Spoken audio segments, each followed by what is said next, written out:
The FIA has just confirmed new technical evidence from Bahrain. And it involves Verstappen's Ford-powered RB22. Not a rumor. Not a paddock whisper. Over 2,000 laps completed in preseason. 0 major mechanical failures. Up to 0.4 per lap faster in long-run simulations. And an engine running 12 degrees cooler than its closest rival. That is not normal. That is engineered domination. But here is the part that has teams nervous. 344 kilometers per hour on the main straight. Without drag reduction. No clipping. No overheating. No visible instability. And now, with Australia just days away, Red Bull is bringing an upgraded package that could add another half second per lap. If this data holds under race pressure, Sunday in Melbourne may already be decided. Stay with me, because the final detail explains why rivals cannot simply copy what Red Bull has built. Pre-season testing is officially over. No more disguises. No more controlled fuel loads to hide intent. What Red Bull did in Bahrain was not about headlines. It was about confirmation. More than 2,000 laps completed across the program. That is not casual mileage. That is stress testing at scale. And here is why that matters. When a team runs the distance without a single major mechanical failure, it tells you something very specific. The foundation is stable.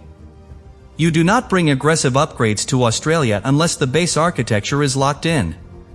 And Red Bull's base looks locked. But let's go deeper.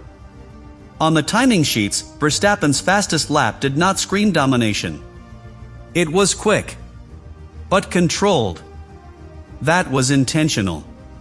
Because GPS overlays from long runs revealed something far more important. During extended race simulations, the RB22 averaged roughly 0.4 per lap faster than Ferrari. Not on a glory lap. On heavy fuel. 0.4 per lap across a race stint changes everything. That is strategic control. That is tire management freedom. That is the ability to undercut or overcut without panic. And here is where the Ford power unit enters the picture. Thermal data from Bahrain showed operating temperatures running approximately 12 degrees cooler than rivals under sustained load. Cooler means safer deployment. Cooler means you can push longer. Cooler means no energy clipping when others start lifting. On the main straight, Verstappen consistently hit around 344 kilometers per hour without drag reduction. That is not just aero efficiency. That is power unit confidence. But here's the nuance. Red Bull did not chase peak output modes in public. They ran conservative engine maps during many sessions. Which raises a serious question. If this was conservative pace, what happens when they unlock full performance in Melbourne? Now let's talk balance. Verstappen mentioned the car felt slightly unstable in tight hairpins early in the test. That is a weakness. Slow corner rotation was not perfect. But instead of masking it, Red Bull adjusted front wing geometry and suspension settings mid-test. And by the final day, Sector 2 times improved significantly, even on conservative engine maps. That shows development responsiveness. And responsiveness is dangerous. Because when a team identifies weakness and corrects it within days, not months, that signals deep understanding of their platform. The hydraulic issue on day 1? 4 hours lost. Resolved through software calibration. No structural redesign required. That means the problem was peripheral, not fundamental. The architecture remains intact. And that architecture is what Australia will stress. Street circuit surface. Bumpy braking zones. Multiple traction points. High chance of safety cars. This is not just about raw speed. It is about composure.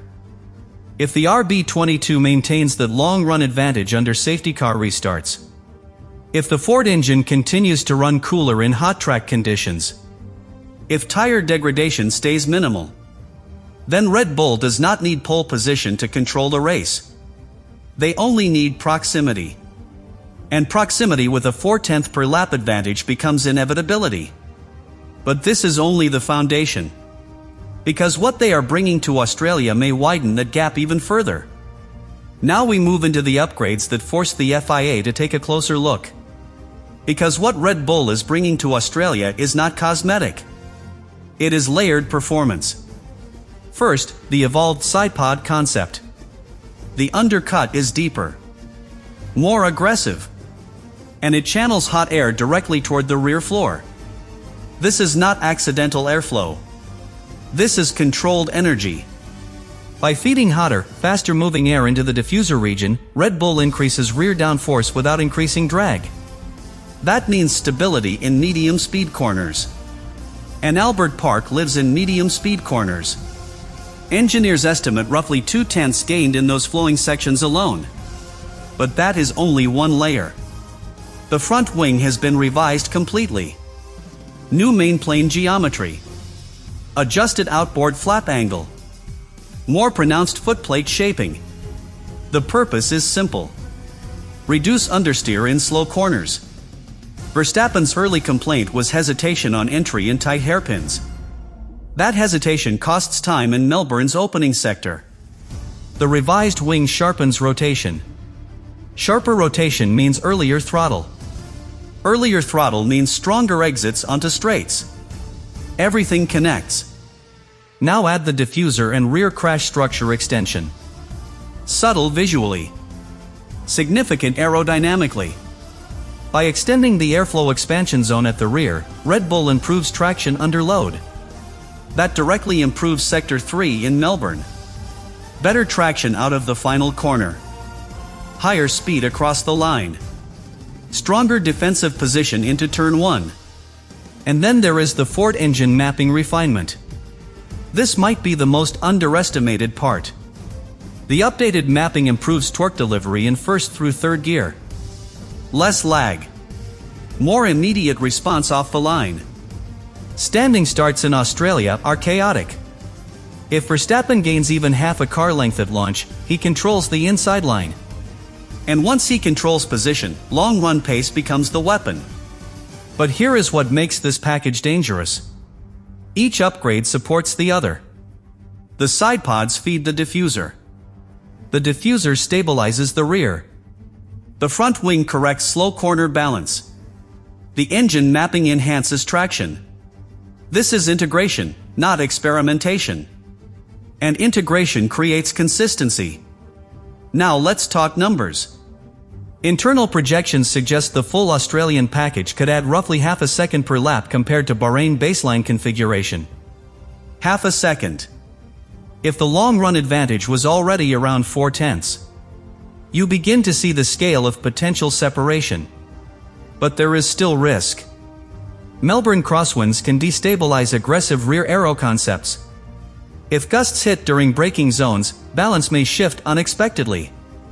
Tire sensitivity also remains a variable.